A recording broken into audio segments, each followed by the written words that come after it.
Good afternoon, everybody. It's like I'm talking to a classroom. I've got a couple announcements, then love to take some questions for you. When the president came in for this term, he commented on how challenging it had been to deal with the affordability crisis in pharmaceutical medications, often commenting on the fact that he'd been able to reduce the price by 1/8 of 1% at one point in the first administration, and he thought that was a massive achievement because it's usually just skyrocketing. And it's an important issue for a lot of folks in America because almost 1 in 3 Americans, when they go to a pharmacy to pick up a medication that their doctors prescribe for them, leaves empty-handed because they can't afford the medication, especially for branded products. And part of the reason for this, it's unknown to a lot of Americans, but it's well recognized by the president and this administration, is that our drug prices are about 3 times higher on average than the same drugs made in the same facilities in the same American factories oftentimes than they are charging patients overseas in Europe, Asia, and other parts of the world. It's global freeloading. It's wrong. The president demanded that we change it, and as most of you know, we spent much of last year negotiating with the 17 largest pharmaceutical companies that drive over 80% of the entire business in branded pharmaceuticals, and every single one of them agreed to a most favored nation drug pricing strategy, which simply stated means that these medications, especially going into the future, will be priced at the same amount as the rest of the world. It doesn't mean price fixing. We're not telling pharmaceutical companies what to charge. We're saying to them, whatever you charge us, you got to charge the other folks, which means we might be able to help you overseas to get better pricing so that you can make up some of the losses that you'll experience here. And the Council of Economic Advisors estimated that the benefit of the president's negotiated program is about $600 billion over the next 10 years, $600 billion of savings. The question then becomes, how do you actually get that savings to the American people? And we work together with some wonderful folks, Joe Gebbia at Corstein, who have been building the TrumpRx.gov site. And I've got an announcement that today we are adding 160 more drugs to this site. Now, the site already has 700 or so, or 600 or so drugs, so it's going to take it over 750 total. But that is an important number for other reasons. It means that 4 out of 5 medications that are picked up by Americans going into that same drugstore that I mentioned earlier now have the opportunity to double check that the price they're getting in that drugstore, wherever they're buying it from, is the best price out there. So it's a transparency site. It gives everybody the ability to make important decisions about medications they're purchasing with full knowledge of what the cost of those medications are. And that's important because transparency drives cost-effective changes in how we procure and consume products. You would never buy a car without knowing the cost of the car. Some of these medications cost what a car costs. And so these are important assets for the American people to have. I'll put some numbers on this. In the 2 weeks since we did the last event with the president on this topic, we're now up to about 12 million unique visitors to the site. Estimated savings are about $500 million, and again, climbing rapidly as more Americans learn about the program. And it is our great hope and belief that the average American, before they make a purchasing decision for a pharmaceutical product, will start using TrumpRx.gov as a standard, as a baseline, to take advantage of something that's been given to you. Again, there's no money made from this site. The government does not charge money to people using this site. It's an opportunity for you to be empowered. That stated, I want to add to that one additional insight that some of you would like to hear, which is that starting on July 1st, the patients on beneficiaries on Medicare who are eligible for GLP products, the weight loss products that the president speaks of frequently, will be allowed to obtain those products for $50 a month. Now, the list price, as you know, for a lot of these drugs is well over $1,000 a month. We've been working hard to push down on these prices to make sure that these medications, which can be life-changing and even life savings because of their impact on weight loss and downstream complications like diabetes and hypertension and all the things that they cause, like kidney failure and heart disease and strokes and dementia, even cancers, all those risk factors are going to be mitigated, we believe, if these medications are used correctly. And so when doctors prescribe them, Medicare beneficiaries will be able to obtain them for $50 a month. And we are hopeful that over the next few years, we will show an actual savings to the American taxpayer if these medications are used correctly and appropriately and consistently, so folks get the weight loss they desire with the downstream benefits that I mentioned earlier. I also want to touch briefly on the crushing of fraud, waste, and abuse made possible by the Vice President's Anti-Fraud Task Force. The White House Task Force has been aggressively going after an all-of-government approach. I'll speak personally as the person charged with the Medicare Medicaid Services, when we identify by looking at the data, which we have plenty of, that there's an aberrancy in how these bills are coming into us, so there might be fraud there. It's incredibly empowering for us to quickly call the Office of Inspector General or the FBI, the Department of Justice, and to have Todd Blanche call back and say, here's what we're going to do about what you just observed, or call Scott Bessent at Treasury and say, we need forensic accounting. Something is going on here. Where are they hiding the money? And I want to emphasize that this is sophisticated work because our opponents are extraordinarily sophisticated in their attacks on our system. They just need to have a Medicare beneficiary number or some of their ID, which is basically a credit card, and they can begin charging against the federal tax dollars that go into Medicare and Medicaid. That's one of the reasons we're seeing such high amounts of fraud in different parts of the country, and we believe there are organized criminal groups behind some of these endeavors. So I wanted to walk you through a couple of these examples because our goal is to stop the money from ever leaving the building. That is the best way to protect the American taxpayer. As you know, we were in Minnesota last week where the largest autism takedown occurred. A mother and a daughter, adult daughter, were accused of tens of millions of dollars of theft. Just to put this in perspective, the reason these are so important is if you defraud the system, you don't just take money out of the system. People steal your money.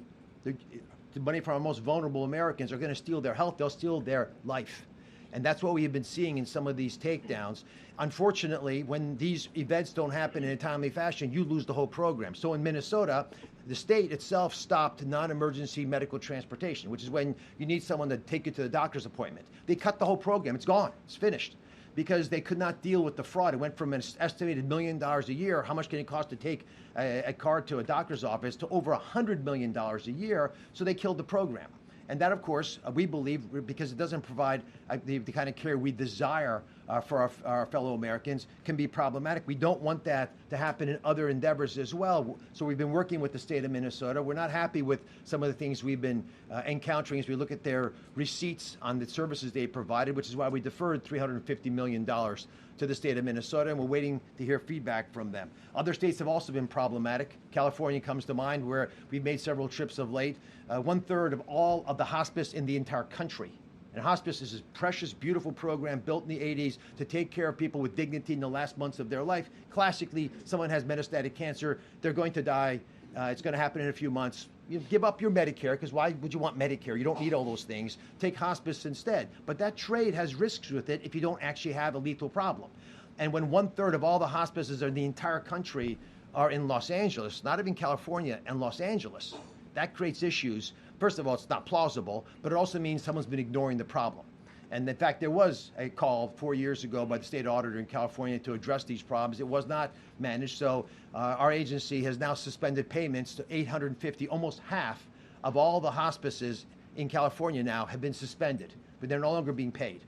And we're going to keep aggressively going at this problem, because when we go after hospice in California, guess what happens? Hospice in Nevada went up 7-fold. Hospice in Arizona, hospice in Texas, they've all gone up. These scoundrels run to other areas. I just learned this morning, now they're infiltrating the home health care space in California, which is equally a problem, because now they're taking advantage of a different sector of the population, this time Medicaid, but using nefarious techniques and technologies to do that as well. And again, these are organized criminal syndicates, we believe, in many instances. And that's why being a personal care service attendant, which is, again, doing something that your family would normally do for you, carrying groceries upstairs, driving you somewhere, that job is now by twofold the most common job in California, and it's the most common job in New York. Again, this defies belief that you can get that much growth in single sectors, but these are well-paid jobs that have become now ubiquitously available. There's not been strong guardrails. The last administration did not think that this was an important endpoint. The endpoint was enrolling people and getting people onto these different programs, and that has led to a tremendous opportunity for corrupting the system, and that's what we're witnessing. With that in mind, there's lots we can do to fix these problems. We've been aggressively going after states, red and blue. We wrote a letter to Florida. The difference, by the way, was Florida responded by saying, we know we have a problem. We're going to double down. We want a moratorium on all of our durable medical equipment suppliers. And why? Because there are twice as many durable medical equipment suppliers in South Florida than McDonald's. Again, not really possible unless you're looking the other way. We're not looking the other way. We're aggressively taking on these challenges. And I'm going to reemphasize something that I'm hoping everyone appreciates. But if you're defrauding our most vulnerable citizens in America, do not walk away from this threat, run away from us because we're coming after you. All right. Give me 1 second. I was actually given a cheat sheet, which you all know I got. Shelby, the new media, take it away. Thanks. I actually wanted to ask about that nationwide moratorium.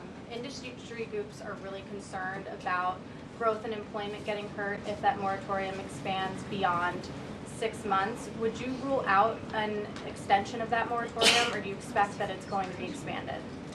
I'm not going to rule out an extension. We have been talking to industry groups about these moratoria. In fact, just as for everybody watching, all of you as well, we benefit from whistleblowers. Our most important whistleblowers have been members of industry who know the game, know how you can cheat it if you're unethical, and they point out to us when these problems occur. So we do not want to hurt the folks who are earnestly involved in hospice, in durable medical equipment suppliers, personal care services. They're good people in these businesses, but we're going to slow down the growth of these sectors till we can get our arms around the problem, because it is of massive magnitude to us. When we go to, let's go over here. Go ahead. Dr. Oz, thank you so much. Kara Castronova from Lindell TV with two important questions that the American people voted for and care deeply about. Many Americans fear a future administration could reinstate COVID-era vaccine mandates through Medicare and Medicaid funding. Would you support and create reforms to prevent that from happening again? What can you do during your remaining time at CMS to ensure Americans are never forced to choose between their jobs and a forced vaccination? Well, the president talked about this a bit on Friday with an executive order that desires to provide states with better science to be able to make educated decisions. It is an embarrassment that during COVID we allowed ideology and fear to dictate healthcare policy. Many clinicians at the time couldn't understand where these ideas were coming from. It certainly soured the American people on the trust that their government had historically had in recommending public policy efforts. The president argues, and he's right, and Secretary Kennedy strongly believes we need gold standard science. We need that science to be able to help families make better decisions for themselves, and state governments, because these are state-driven issues usually, especially mandates, to make those decisions more wisely. If we can do this in the right way, it will be very empowering, because who loves children the most? Their parents. No matter what we might say, they're the ones who need to have the information. They should have the ability to make the wisest choices for their kids, not based in fear, but based in science. Stephen. One more nursing homes, Dr. Oz, if you don't mind. Let me go one at a time. If you ask multiple questions, I'm only going to answer one anyway, so we'll come back. I promise. I talk quickly. Go ahead. Dr. Oz, thank you. And I actually have two, but we'll see what you like. I'll answer one. Pick one. Well, the first is on most favored nations, the policy. I was hoping that you could explain why the administration thinks it's important to pass legislation codifying these deals. Is the fear that a future president might walk away, and what you make of the congressional pushback? And also on my tragedy derived from Kratom, President Trump has expressed interest. Can you describe the debate within the administration on that? Let me answer the first one, because there's not a big debate on the second one. The reality around the most favored nation drug pricing is the president has dealt with the entire problem for this administration. But these contracts expire after this administration is done. So like so many things the president's trying to do, he's trying to set it up for the next administration so that they don't have to fight the same battle. Now, it's going to be difficult for pharmaceutical companies to pull back. But we still believe it makes sense for Congress to codify what we've been able to achieve, because it's been so helpful. Think about the $600 billion of savings to the average American over the next 10 years. It's just a massive number that they voluntarily sort of gave back because the president went after them and said, you've got to deal with this problem. And by the way, when we knocked on the door of these pharmaceutical company leaders, you know what they said? We knew one day you'd come for us. They weren't surprised. They knew that this couldn't continue. So the president wants Congress, which I know has a lot on its plate, but there are ongoing discussions around the great health care plan. Just last week, the Workforce Committee pushed something out that is going to be on PBM reform, pharmacy benefits management companies, or the middlemen that often are involved between the insurance companies and the pharmaceutical companies. So there's other parts of the legislation moving forward. But just to remind you, the great health care plan is codifying most favored nation drug pricing so it lasts for decades into the future, as we believe it should. This is all forward-looking, doesn't hurt these companies today, just make sure America's protected in the future. We want plain English insurance policies so you can actually understand the document that you're being given. We want transparency so you can go to a hospital, to a doctor's office, that you actually know what you're getting. Like, guys, as a doctor, when I prescribe something for you, I often don't know what it's going to cost you to pick up what I just told you to get. These are things that are fixable, and the pharmacy benefits is another part of this. Let's go to, I'm going to go back, Daily Wire, Mary. Thank you, Dr. Oz, right over here. Thank you. My colleague Luke Rosiak just reported, and he's done a lot on this. His investigations into Medicaid fraud and home health have repeatedly brought him to foreign-born healthcare operators. Is CMS tracking what percentage of home health recipients are refugees or foreign-born, and why are foreigners using these programs at such higher rates than for Americans?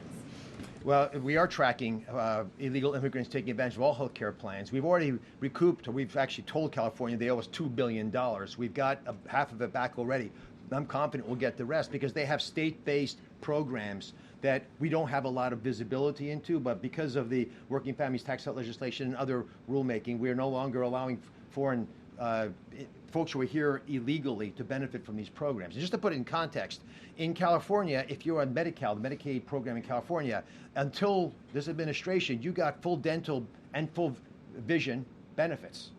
Now, I'm for those benefits. I like them, but we don't give that to Medicare patients. And so we should at least be equitable, and all of us together should decide what we are going to do as a nation. So if we as a country decide we're going to go in one direction, you can't have states splintering off if they're going to spend the other people's money.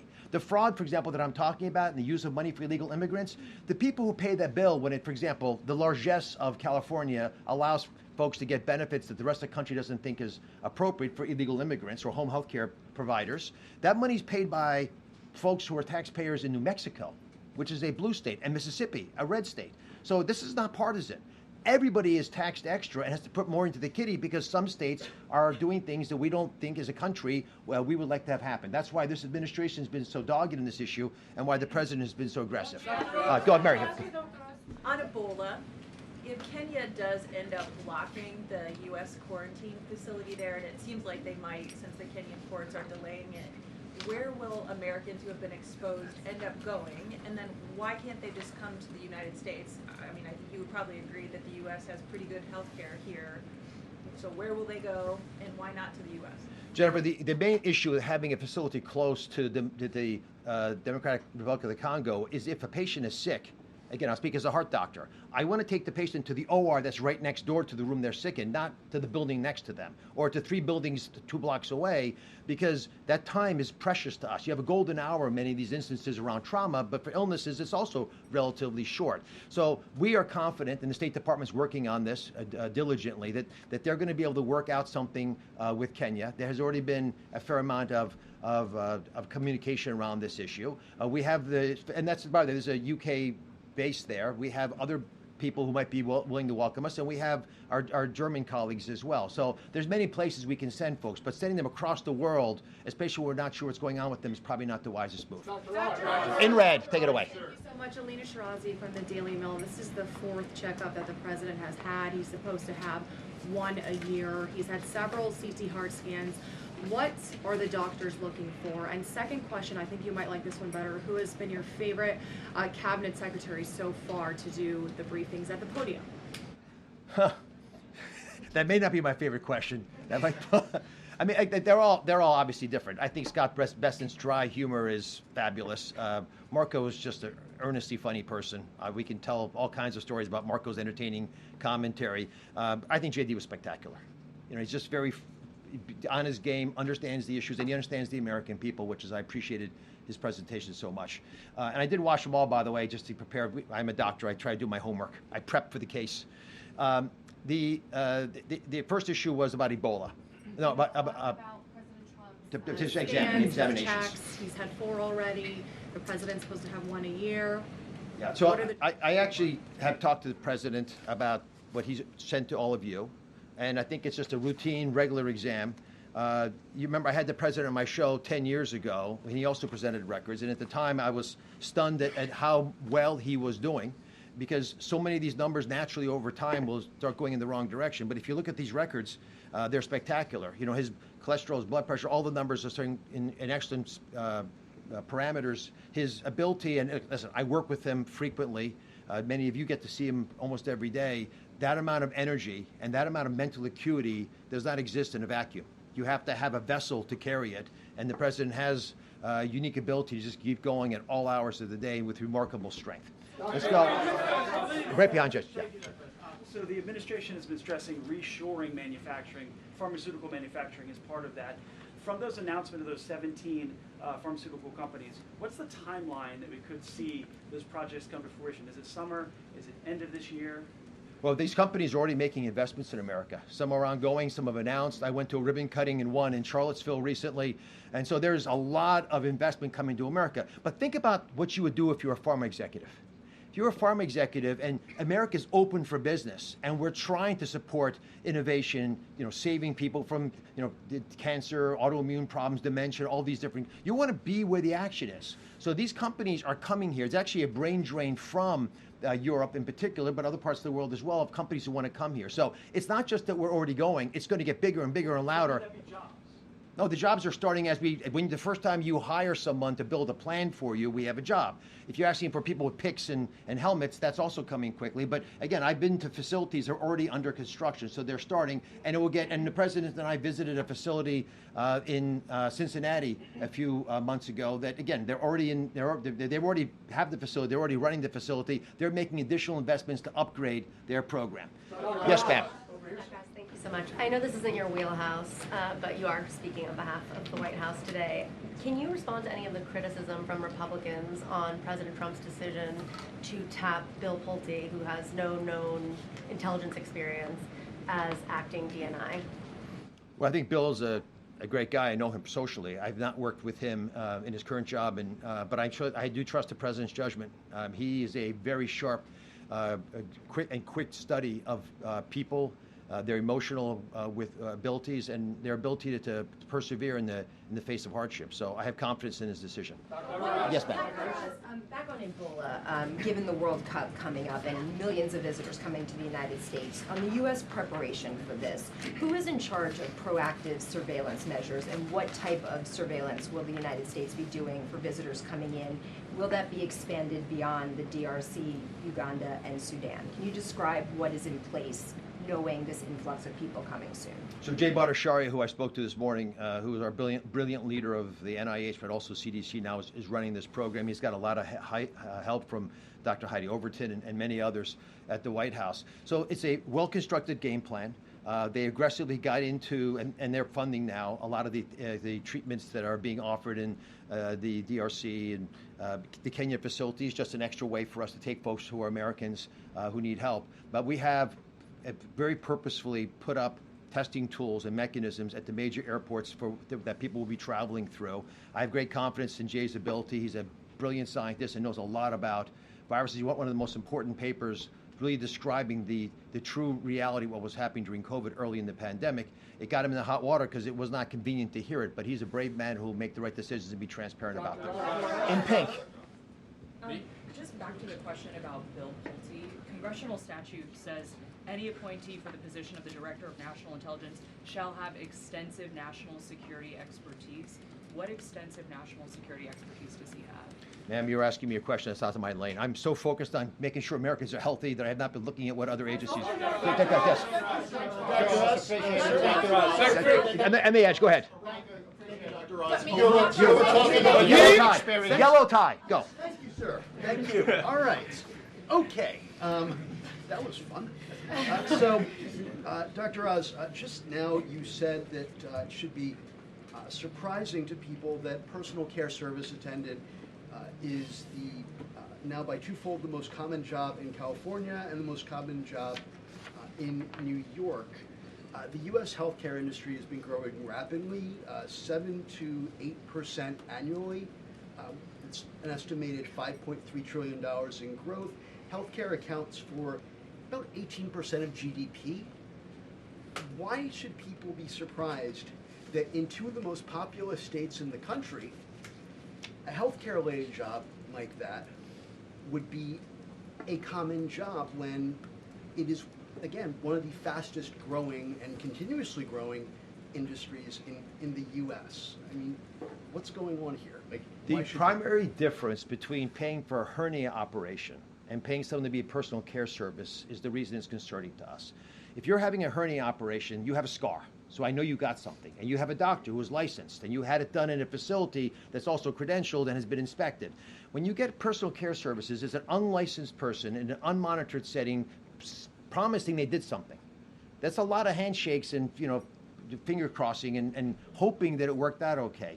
This is a problem that has been growing for years. It's just gotten now to a crisis mode. It is just difficult to imagine that it's twice as many jobs as anything else. It's not that healthcare jobs aren't important. Of course they are. But if we put guardrails around these programs, we'll allow them to thrive. I'm here because I love Medicaid. The president has already said he loves and cherishes Medicaid and Medicare. Medicaid in particular is the ultimate payer of last resort. We cannot allow these programs to be defrauded into a turmoil that they cannot pull up from. And so if we love these programs, will make the difficult decisions. Let me pivot from that just to describe what came out yesterday, which is the work requirement rule that our agency, and Dan Brillman and Capri Snap did a fantastic job writing this, dealt with a lot of states, but as you know, in the Working Families Tax Cut legislation, which I believe saved Medicaid. And the reason I say that is our actuarials told us we would be spending $5.4 trillion more dollars for this program over the next decade if we didn't deal with some of the legalized money laundering that was siphoning money out of the program. Part of the reason that this is so attractive to states is they could take money in ways that it was not designed to be used, paying people along the way so they didn't have to pay for it themselves. I get it. I understand why the governors did it, but it didn't align the president with the governors. With that law, we also had a work requirement rule. Now, what was that? The work requirement was based on concepts that date back from when Bill Clinton was president, with the temporary assistance for needy families. When the Democratic administration said the fraud is getting so bad, the abuse so big in these programs, we need to clean them up. We need to get people to try to work. It's a path to prosperity. I hope you share this belief, that we're put on this earth with agency to change our future, change the country's future, to make the planet a better place. We're put here to make a difference. But if you're sitting at home, which is true for the millions of people who are able-bodied on Medicaid, on average, you're spending 6.1 hours watching television or just hanging around. That's not why you're here. So as a path to prosperity, Congress very wisely said, let's get you back into the workforce. Let's require you to get free health care coverage, to be able to work for 20 hours a week, or volunteer to make up the difference if you haven't worked 20 hours, or get an education, just participate. And so that rule came out. It's I think, beautifully written effort to try to define for our nation what your part of the puzzle is. Because if you are going to get something that of value from the American people, there should be some obligation, if you're able to. If you're not able to, if you're disabled, if you're, in one of the categories that are well defined in general, not able to work, it's different. But if you can work, you should get up and work again, because that's historically how it always was. In 1965, when Medicaid was created, that was the deal. There were 11 million people in the program. We've perverted that. Yes, sir. Doctor, thank you. Since you're here speaking on behalf of the administration, part of the reason we're asking about the President's decision to appoint Bill Pulte to be the head of National Intelligence is it's been 4 hours and we've been asking the White House why he's qualified to do so. You're a heart surgeon or a heart doctor? Yeah. Would you recommend a patient go see someone who isn't? You're asking the question with the premise that Bill Pulte is not qualified. I don't know anything about his situation, and I appreciate you want an answer. I'm not going to be the one giving it to you. Go ahead. Thank you so much. This is Elizabeth with the Daily Signal. What are you doing, first of all, to remove any illegal immigrants who are still receiving Medicaid from the program? You mentioned earlier that's something you've been working on. And then secondly, Medicaid reimbursement for Planned Parenthood will resume July 4th unless Congress acts to extend the One Big Beautiful Bill. As CMS Administrator, what's your message to Congress on that? On the illegal immigrant side, I'll take one question at a time, if you don't mind. Just a lot of folks. We have, because we now can do it, a very straightforward way for the 44 states that don't have state-based Medicaid plans for us to be able to audit if the people that we're paying for are citizens or not. In the state-based plans, like I mentioned in California, and there's a few other states, Colorado, Washington, et cetera, Illinois, they have their own plans. So we have to now audit their plans. This is a challenge, and that's why before I came here, I met with a bunch of Medicaid directors from many states, red and blue, and they want us to help rebuild the tech infrastructure of Medicaid in this country. Imagine 50 balkanized programs. You spend $20 billion a year, $20 billion for tech infrastructure, and we're not getting our money's worth. So we're putting $200 million more because of the Working Families Tax Cut legislation. We negotiated, Dan Brillman did $600 million of in-kind contributions from the vendors to be able to get the work requirement done in an effective way. But I think it's the first step of a much larger national opportunity to fix how data flows. And one bit on this, Medicare's billing system, which many of your relatives are using, was a 1979 era COBOL-based system. I don't even have engineers who know how to use that system. And so if you're going to really use cloud-based tools, if you want to use technology to help Americans connect better with the healthcare system, you have to update them. The president has been supportive of this, so we are upgrading the system. And my hope is that we can use the tech transformation tools of this government to bring people to work with us from the private sector. And every major tech company is a partner of ours. Now we're pledging 700. Yes, go ahead. Hey, I just wanted to follow up on her question behind me. If the president's in such perfect health, why does he keep going back in for checkups? I think he likes the results. He does really well. He aces the test every single day. And I do actually believe that he is curious to make sure everything is going in the right direction. He's a very meticulous person in so many ways that are often underappreciated. But for him to want to know all the numbers and keep on top of them, it's the same reason he calls people at odd hours, because something's on his mind and he wants to deal with it. Yes, in purple. I wanted to ask about the UFC fight here at the White House next week. The president recently invested in the parent company of UFC. Is it a conflict of interest for him to be promoting this event while he's invested in UFC's parent company?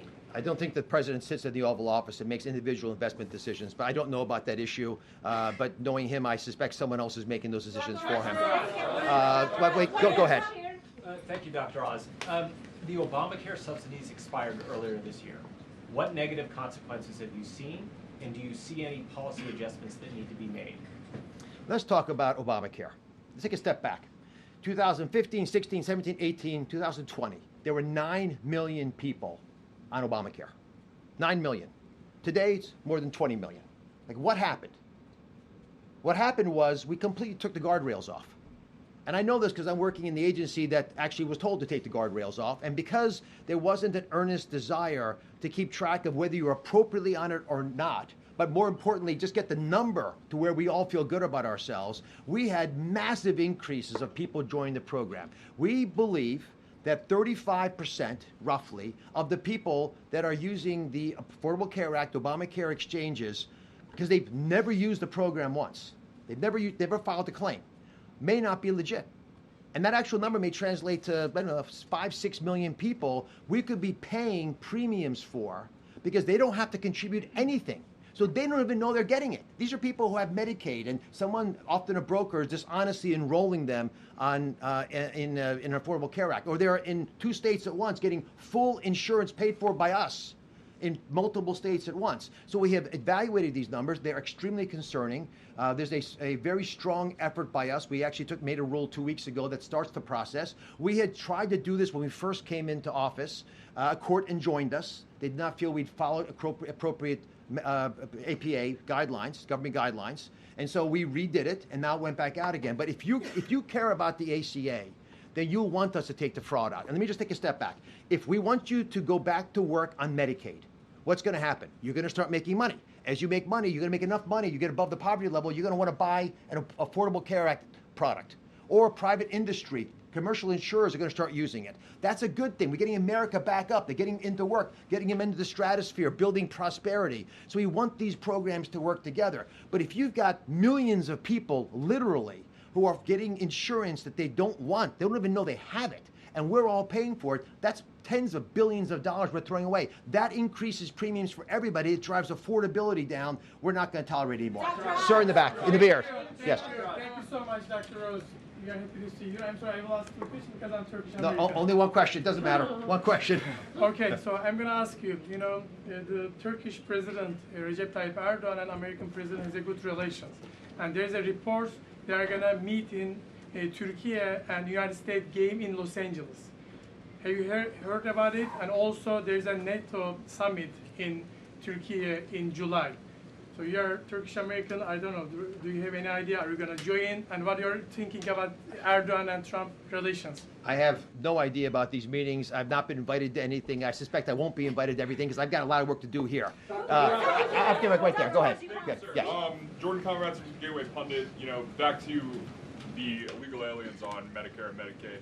Last October, you announced that you had found over $1 billion in federal tax dollars going to illegal aliens. How much has that amount increased as of today? And, it's kind of like fish in a barrel. Are these people being referred to immigration for prosecution and deportation? The number has doubled from what I said last year. We're about $2 billion. The good news is that many states realize this is a problem and they themselves have stopped doing this. Listen, it's the same basic story again and again. We as a nation make a decision because we're one people. Individual states have to take that decision and use it to the best of their ability. Some states don't do as good a job as other states. That's why we're looking to individual states for leadership, for better ideas to deal with many of these social problems that unfortunately begin to pile up over time, and they threaten the very foundation of our social net that supports all of us. That's why this matters so much. If you quiz the vice president, he grew up in an environment where he saw people abuse this. I know that's the case of people who are in the task force right now, the Anti-Fraud White House Task Force. So there's a passion about this, and for good reason. I mean, the president calls the vice president Elliot Ness. He wants him, he likes the fact that he's taking this seriously, he's going at it, and he's doing what's best for the American people by making some tough decisions. One last question, take it away. Thank you, Dr. Oz. Back to Bill Pulte, but with the national security angle. The president has pushed very hard to renew FISA, Section 702. It expires in 10 days, just ahead of the World Cup. And there's this heightened threat environment with the war in the Middle East. We've heard all these intel agencies talk about the threat environment these days and how people can be very concerned about it. On Capitol Hill, you've had lawmakers today raising concern about Bill Pulte, and on the Democrat side, questioning his ability to carry out that role fairly and not weaponize it. What can you say about to allay their concerns, and can you also answer a question that was posed by Susan Collins about whether Pulte has a security clearance himself? Ma'am, I don't know anything more about Bill Pulte than you do. I did not think that would be one of the questions that would even come up here. I hadn't even heard the news when I walked out. Okay, let me leave you with. We have one last question, but I do want. Okay, go ahead, ask me. I'll come to you. I have a GLP question. What's your question? Very quick. Do you have quick. any medical advice for the Americans out there that are suffering from a very serious ailment called Trump derangement syndrome? I am concerned about folks who have focused their entire life energy on dislike of the president. It's disheartening to see people lost in that way, but it's treating stupid is really hard, and it becomes a real problem. And these folks are off. Now, GLP-1s. I mean. Let me just answer because I'm out of time. And very quick one. Are Americans getting real deal medication, brand name like Wegovy, Ozempic, or it will be generic on Trump RX at $50 monthly rate? The Trump RX product is the real deal, the true API, the pharmaceutical product that's made by the two major providers right now, which are Novo Nordisk and Eli Lilly. There are other companies coming into the space. We have these products that are given by these companies as part of this deal, so we like to use the real product to be able to satisfy the needs of the American consumer. It's the brand. It's a brand name. Last question from the middle. Go. Last question. Take it away. Thank you, Dr. Oz. So Kenya basically has stopped, has asked U.S. not to build the quarantine facility there. And the people, the responders from here who are supposed to go there, do you think the Trump administration's policy of not allowing people who are exposed, Americans who are exposed to the virus, come back to the U.S. will dissuade these responders from going there? No, I think we're going to work out with Secretary Rubio's leadership a very favorable arrangement with Kenya. I've been to Kenya. It's a beautiful country, very sophisticated people. They're going to do the right thing for everybody, and I think it's a perfect solution. I thank you very much for letting me participate. God bless you all. Take care. Microplastics.